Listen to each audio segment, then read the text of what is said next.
Well, I see a couple folks logging on, so thank you everyone for joining today.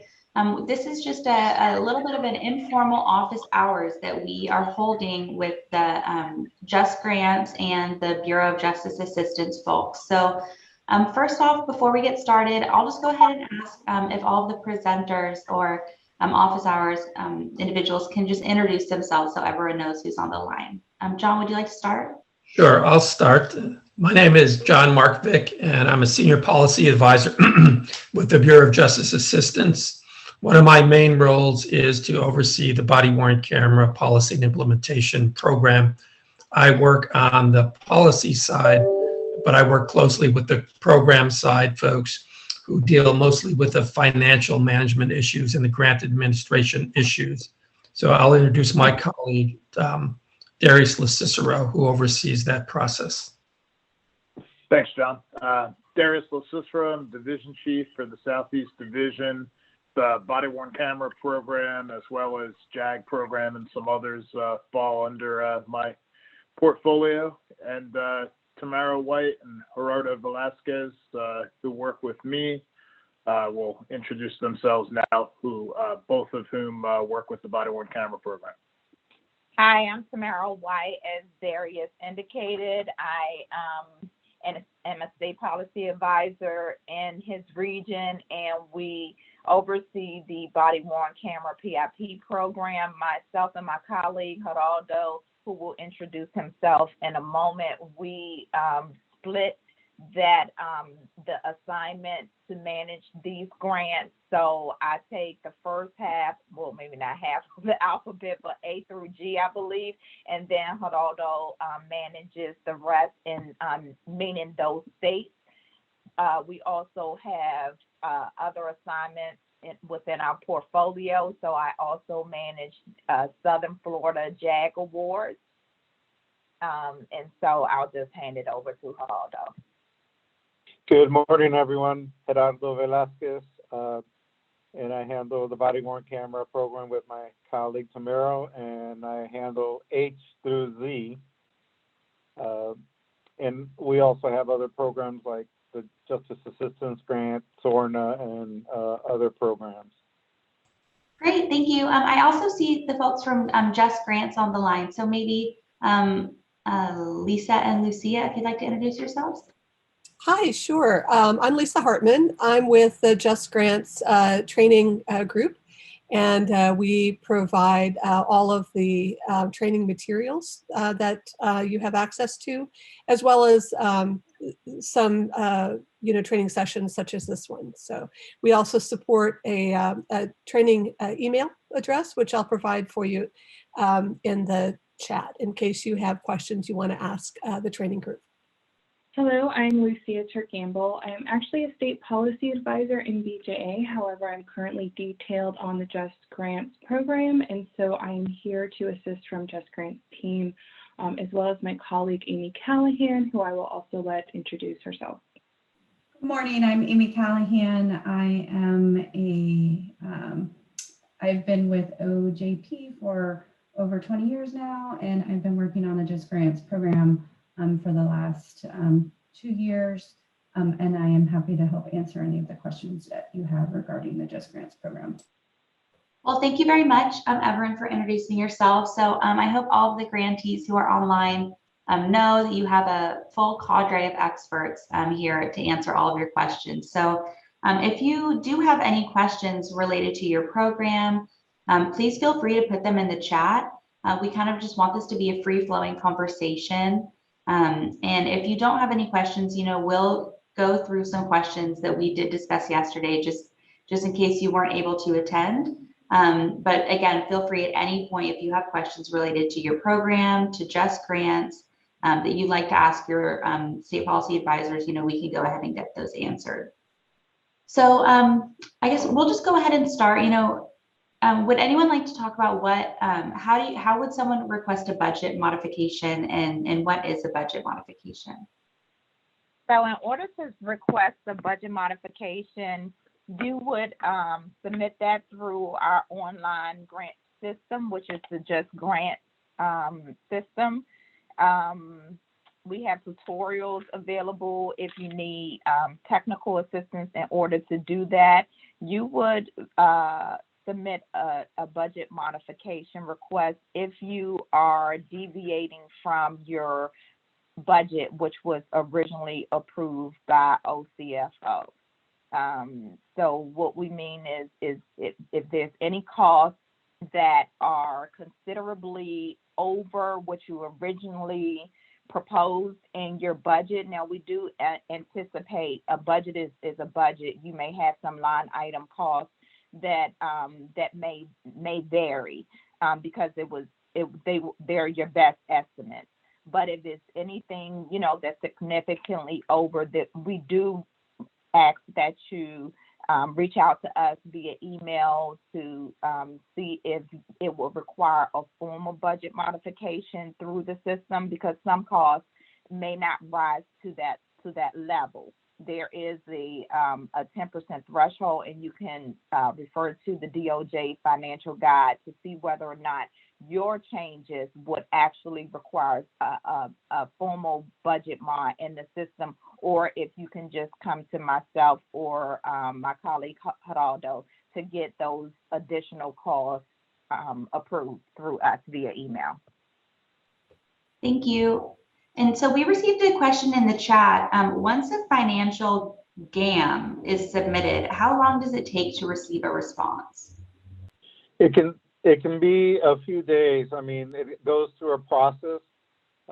It first is reviewed by ourselves and then our supervisor, and it also goes through the financial office. So it can be 2 to 3 days. And sometimes it can be longer. I think there's like a 14. Be. It can. Sometimes there's a. I believe there's a 14-day turnaround, but these GAMs go through various levels of approval. They can get sent back. They can go all the way up to OCFO and get sent back, because on a financial GAM, OCFO is the final approver. So if they question anything that's within the GAM, they can knock it all the way back down. And, you know, from that point, the clock will start over again. Thank you. So with the body-worn camera program, we talked a little bit yesterday about this, but about how there are maybe unique special conditions around this program. Can you talk about what the special conditions are maybe to this program, and how someone would clear a special condition hold on their funds? Let me talk first about the common one that all grantees have, and then maybe Tamara or Gerardo can chime in with the other types of hold fundings we have, special condition hold fundings we have on the grant. So a big part of the body-worn camera program is implementing sort of a full-blown program. It's not just a body-worn camera purchase grant. One of the requirements built into the solicitation and to the award process is the development of a comprehensive and deliberate policy. So unique to the body-worn camera program, we essentially hold 90% of your funds until that criteria is met. And that criteria is met operationally in one of two ways.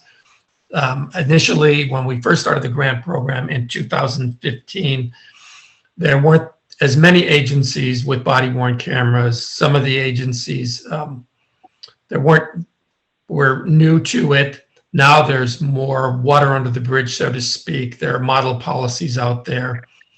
There are agencies that have come to us for the second bite of the apple. They might have started a pilot program and then expanded with funding in a subsequent year.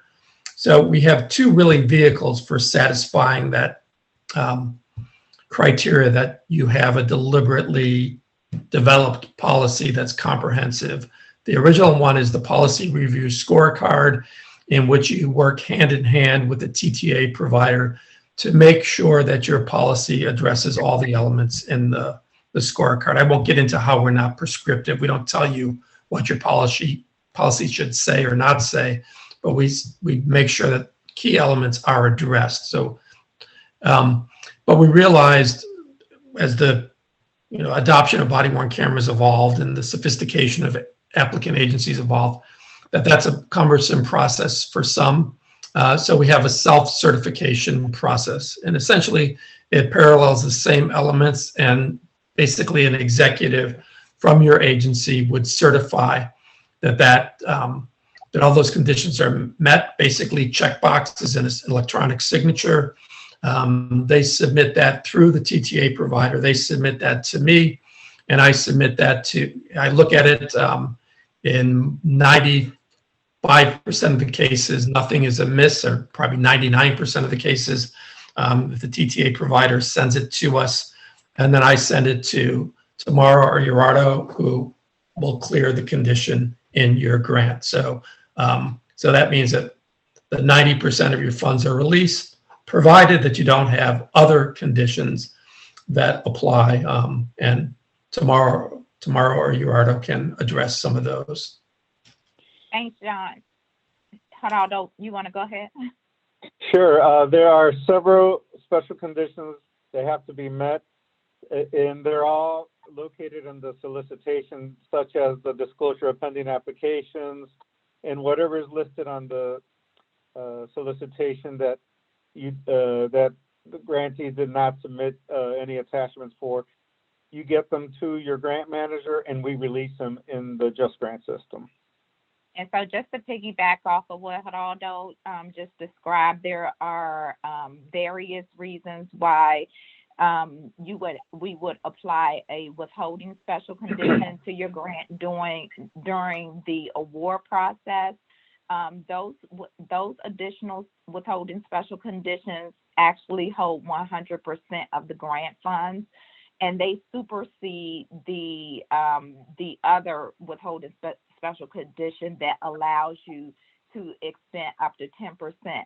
So once you receive your award document and your special conditions, it's very important that you thoroughly read your special conditions. Usually when we apply withholdings, they will fall at the end of the list of withholding special conditions. So you can, quickly go to, we suggest and strongly encourage that you reach each one of them, because, the conditions actually serve as program guidance as well as the solicitation, as well as the DOJ financial guidance, federal regulations. But those withholdings are very critical, to you all getting your funds released and being able to move forward to work on your policy and utilize up to 10% of the funds. So once you get those things, whatever missing documentation to us, like Gerardo said, we will issue an action in JustGrants that will release the funds.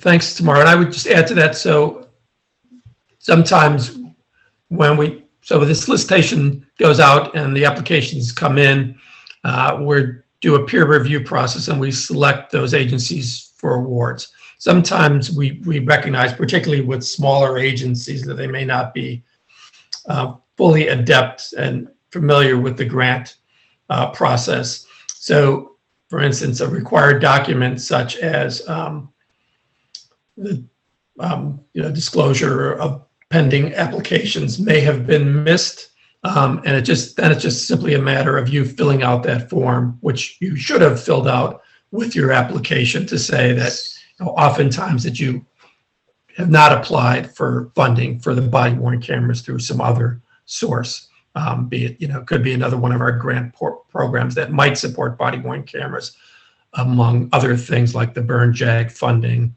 But it basically, a requirement that we're sort of following up on, a pre-award requirement that we're following up on. And just to add on that, the solicitation provides guidance to submit these documents. So always refer back to your solicitation. And thank you all for discussing and kind of opening the door for the solicitation. So we do have, BJA does have an open solicitation for funding right now. And so we did put a link in the chat. You can register for the webinar. I believe it will be on June 29th, and you can learn more about either if you're interested in expanding your program or if you would like to share this with other closer agencies to you that are interested in implementing a program.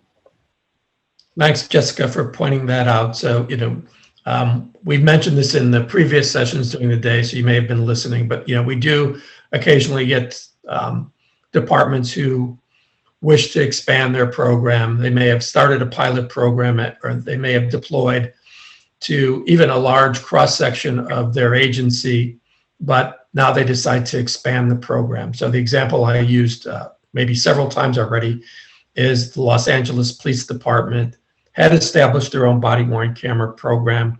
And then I think in the first or second year of our grant solicitation, they came and added to that partial deployment. And then a few years later, they decided that they wanted to expand the deployment of body-worn cameras to include their transit bureau, which had not previously gotten body-worn cameras. So they applied for that and were successful in the competitive grant process of getting funding for those additional officers. So those would be the conditions where some of you may want to apply again, even though you've received awards from us in the past. And of course, we encourage you to notify your partner agencies, particularly in the region, who may not have body-worn cameras, of the funding opportunity, and maybe share with them your strategies and for applying for the grant, or even if you elect to do that, share your application with them. We're always sort of encouraging regional collaboration because you're all working, particularly if you're in the same county, with the same prosecutor's office. So some level of coordination is always useful in those circumstances. So, publicize this solicitation opportunity to your colleagues. So Lisa, while we have you on the line, would you like to kind of talk about maybe some common, pitfalls that people find when they're accessing JustGrants, or maybe some of the other things that you all are doing to move forward in JustGrants, and also, feel free to, ask your other colleagues to jump in. Sure. I think one of the biggest pitfalls that we're seeing in our, in the questions that come into our support inbox is how to access an award or a GAM or performance report and be able to edit it. And it's important to be able to open up the system and look in your work list. If you're opening up anything that is assigned to you in your work list, it should open up and be able to be edited sort of immediately. If, for instance, you're opening awards using the applications or the awards menu, you're going to have to, once you open the award, click a begin link in order to get started. So that's been really one of the biggest hurdles that we're finding, and that we find especially true in GAMs. So I think the one sort of note that I would recommend to take back is, if something is assigned to you in a work list in JustGrants, it's assigned to you. You can edit it. Nobody else actually can edit that but yourself. And if you don't see something in your work list, it typically means it's not assigned to you and that you would not be able to edit that. So that's something that your entity administrator could assist you with. And Amy, I know you've talked a lot about this, this as well. Did you have other ideas of things that users could do in order to sort of avoid some of the pitfalls that we've run across? Thanks, Lisa. I mean, I think that you are correct. That assignments are, the assignments will be in your work list. And if you are changing assignments, those assignments should also follow those changes. And that if you cannot find something in your work list, you need to go into your application link or your award link. And access the different tabs within the funded award to be able to complete the tasks that you may be looking for. Thank you so much. And so we just had another question come in. I believe it was actually from one of my sites. So thank you, Lieutenant. And John, I'll kind of maybe direct this to you, but Lieutenant, I'll also kind of tell you that this is, these are, every site is unique. But so the question was, do you have an approximate amount of time it takes an agency to get their BWC program up and running from the time they apply for the grant? Just wondering if we are on a good pace or if it is taking us longer than normal. We are to the point where our cameras and equipment will be delivered to our agency in about a month. We received 2020 grant funding. Sure. Thanks for that question. And I think Jessica captured it well, that there's really not any typical cookie cutter approach. It really depends on a lot of factors. Sometimes I know we've had the implementation and deployment of cameras withheld for reasons that had nothing to do with grant administration. There are sometimes local requirements for city legislative or county legislative bodies to approve things, and deployment or approve funding that might be part of your match funding. So though there is no sort of real timeline. Originally, when we proposed, I think in the initial versions of our grant in 2015 and 2016, I think we allocated 6 months for the policy approval process. But I have to say that, we've really expedited that process, partly with the certification form, but partly because of the fact that just there's more experience. We're not needing to reinvent the wheel. Agencies are, borrowing from policies, at least to get started, from their neighbors, or they may have, there may be model policies that the state's providing. So it really, there is no real rule of thumb. I would not say that it's taking you longer than normal if you're, based on what you provided in your question, Lieutenant. I think you're, you seem to be on track, and we know that agencies are often anxious to get the body-worn cameras out there, but we also don't want you to get them out there prematurely. The officers need to be trained. As a requirement of this grant, you have to have your policy in place. So slow and deliberate is not necessarily bad.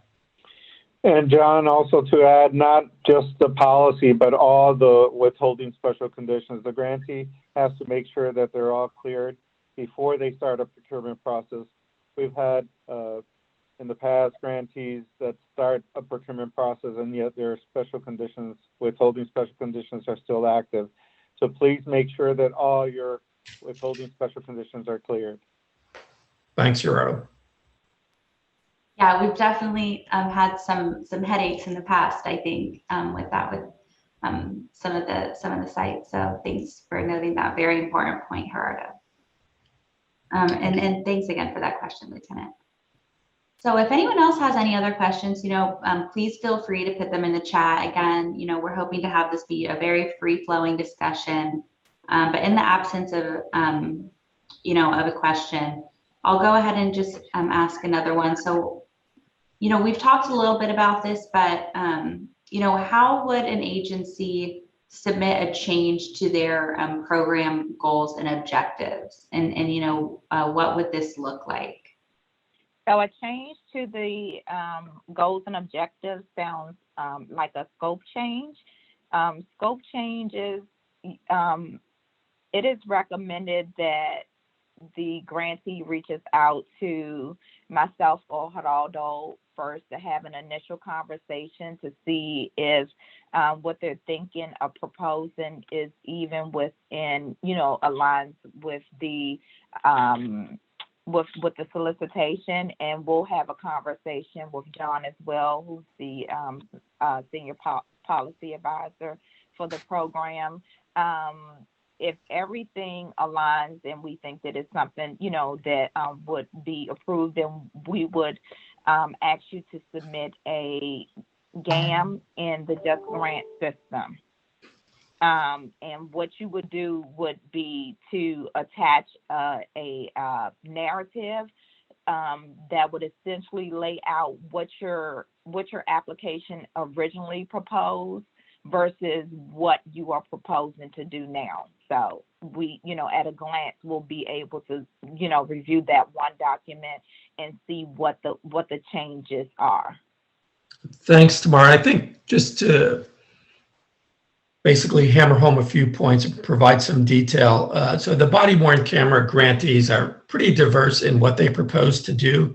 I think, fundamentally, it's about purchasing or leasing body-worn cameras, having that wrapped up with a policy development, with training, and so forth. But some of our applicants propose more than that. They might propose an evaluation component or a research component.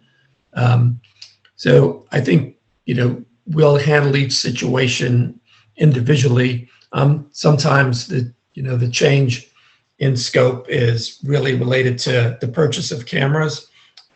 And that's really, often a budget modification. One of the key things to remember that's unique to BWC PIP is that we have a $2,000 per body-worn camera metric. So in order to the purpose of that is at the time of the solicitation, we want to distribute money evenly. So we give you an allowance for body-worn cameras, which is basically $2,000 per camera. We know that the cameras themselves don't cost that much, but that's an allowance for the federal side of the equation.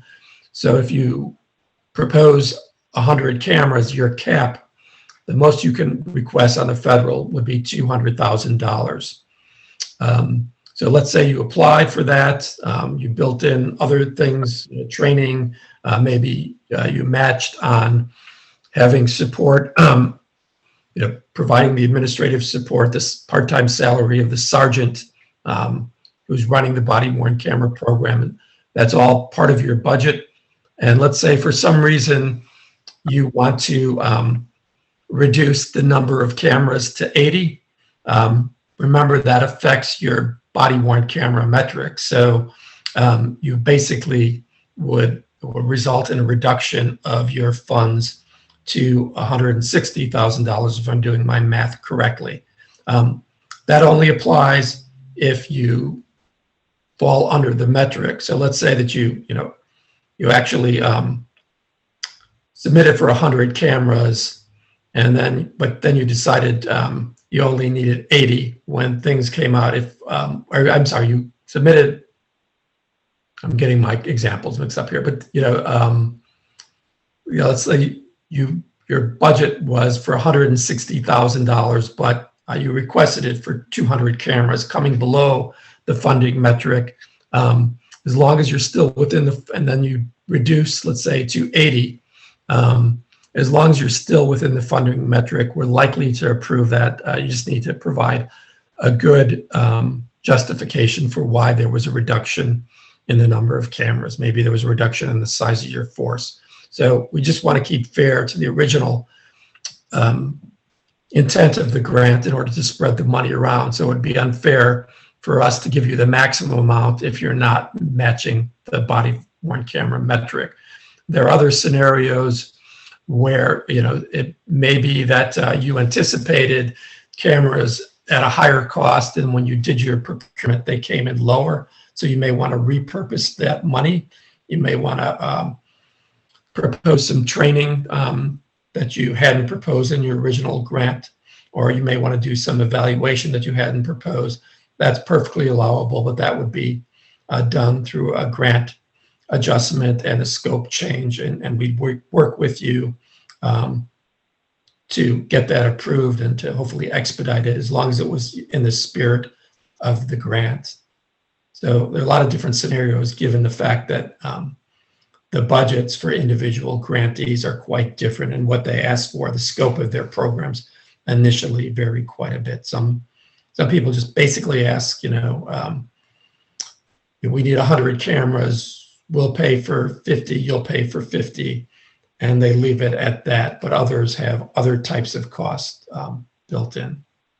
And just as long as your newly proposed project does actually include the purchase of body-worn cameras, because we have experienced instances where a grantee, applied for the award, and then, by the time they received the award, they had funded those body-worn cameras through other sources. So that's where, we get into an issue because you actually, in order to qualify for the federal funds, as John mentioned, you were eligible based on that metric of actually purchasing body-worn cameras.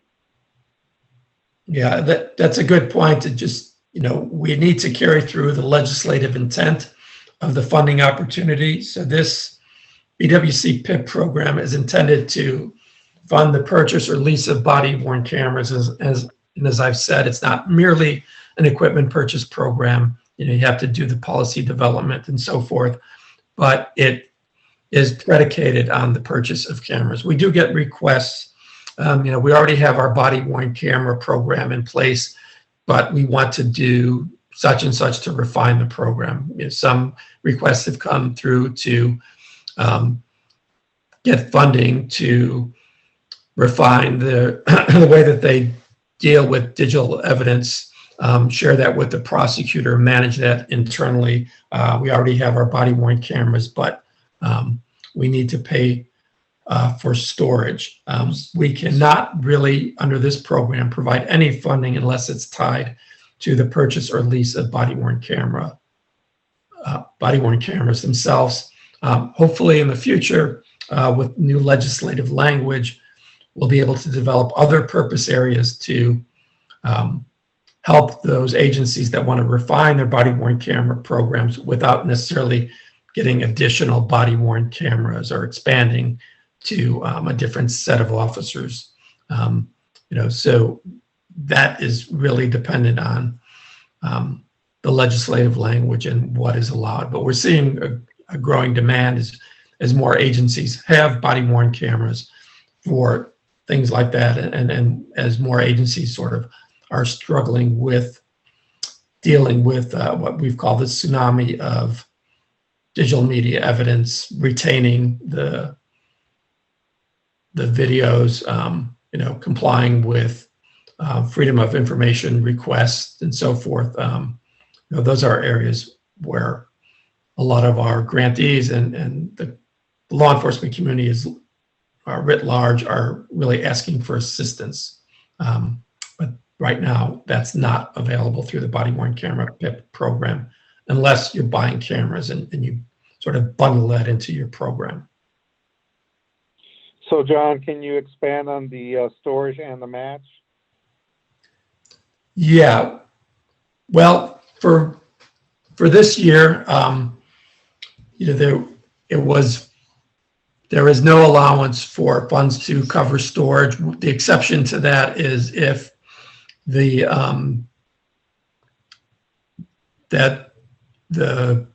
licensing or purchase is what we call software as a service, or they're bundled without a line item cost. So if you're paying, let's say 120 months for everything, which includes storage, but storage is not itemized out as a specific expense, that's allowable. We have been, I won't say we've been successful. In the new upcoming solicitation, that restriction on storage as a line item expense is no longer there. So 2021 grantees are not so restricted. But I think for you, the 2020 grantees, that was a carryover from the statutory language that we had to adhere to. But this year, the statutory language did not contain that prohibition.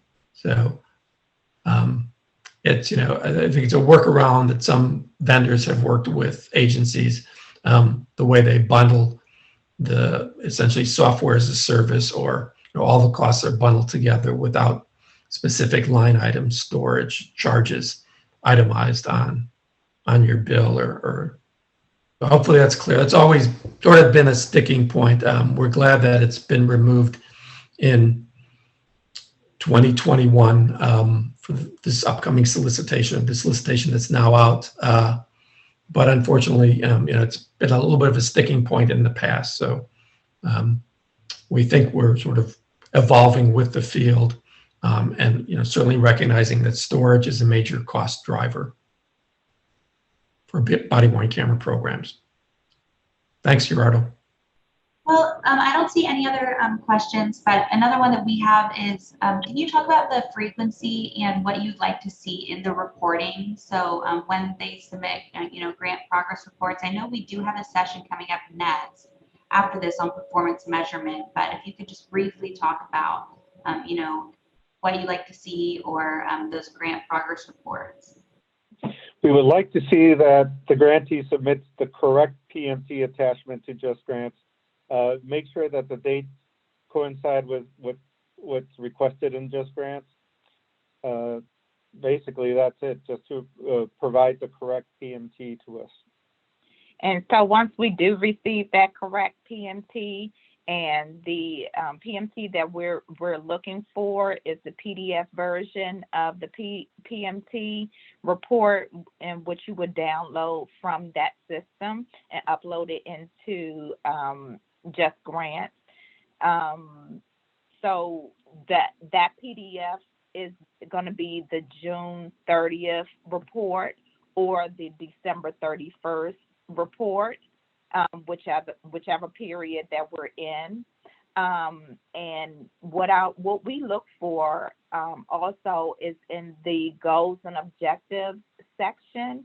We really look for a detailed narrative in that field where it talks about your barriers or your progress. We really look for the grantee to give us a detailed explanation as to the grant activities that occurred during that 6-month reporting period.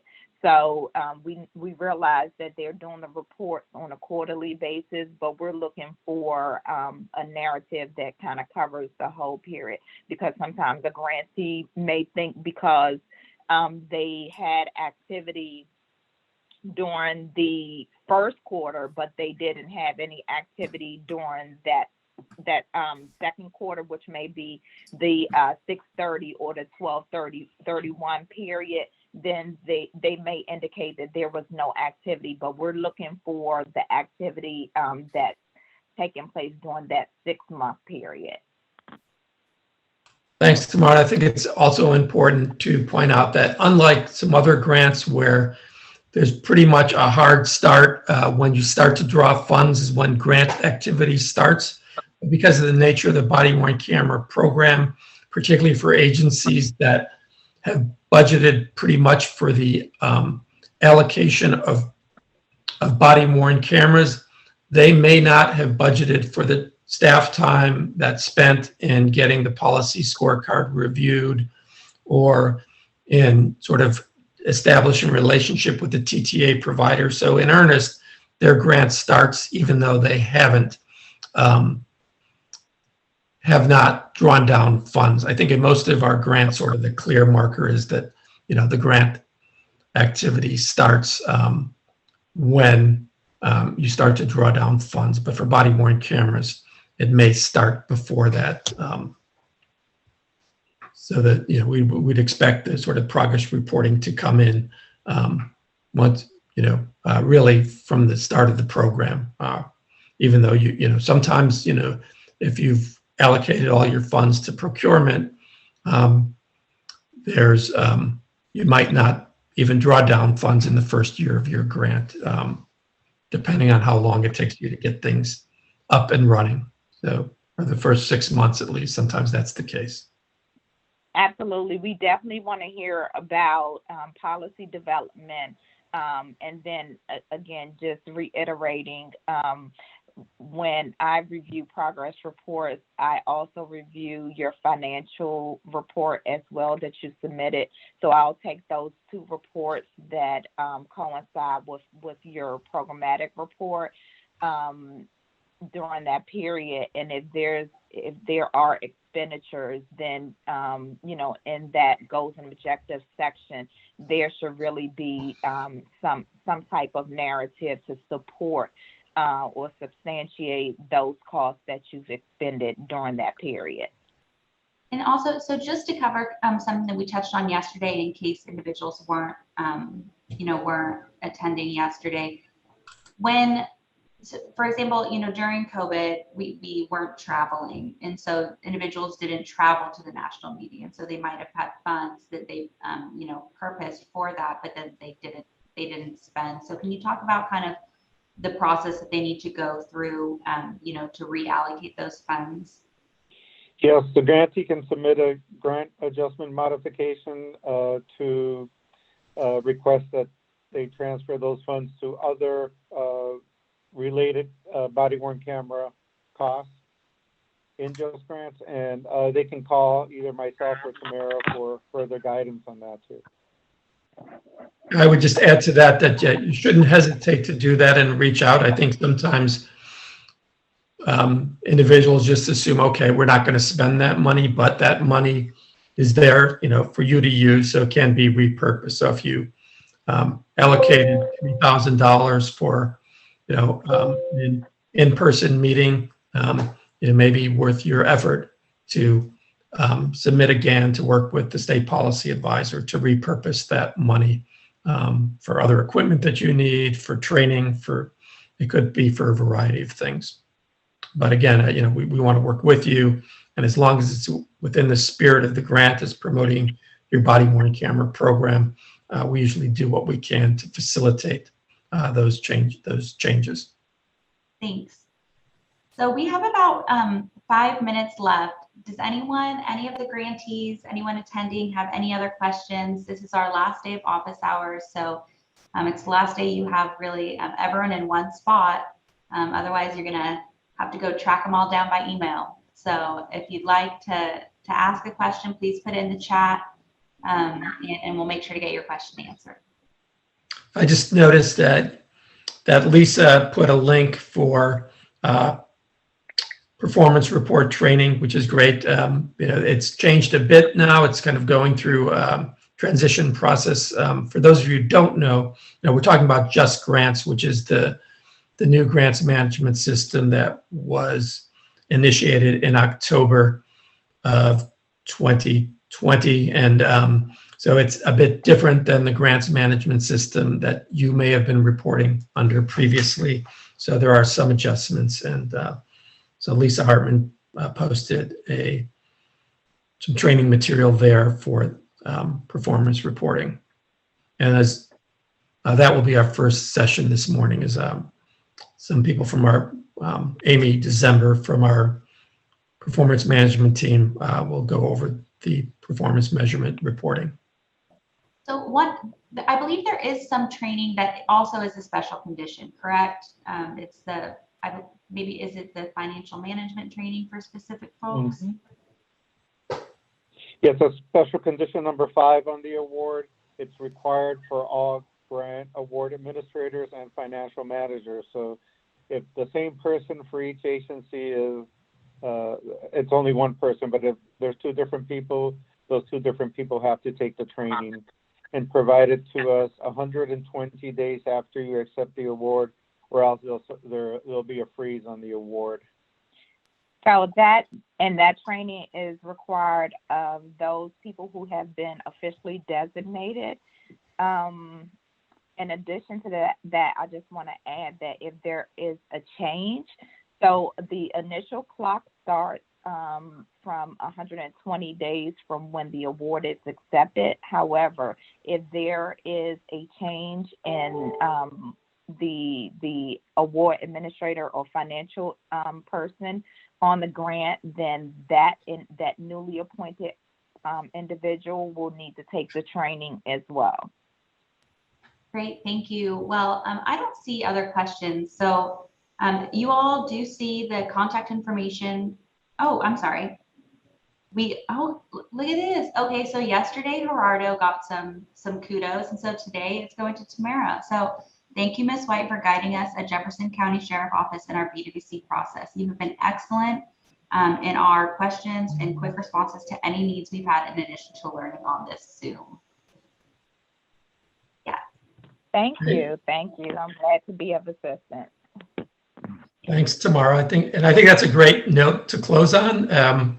As Jessica said, here's our contact information. Mine's not there, but I think the best place to start was with your state policy advisors, but I certainly will get involved. We are in constant communication, trying to resolve the issues and the budget modifications and the scope modifications that come in and whatever questions you have. So we work as a team with Darius to resolve these problems as quickly as we can. As Tamara said, sometimes they're out of our hands. They may have to go to the Office of the Chief Financial Officer, but we do whatever we can to expedite it.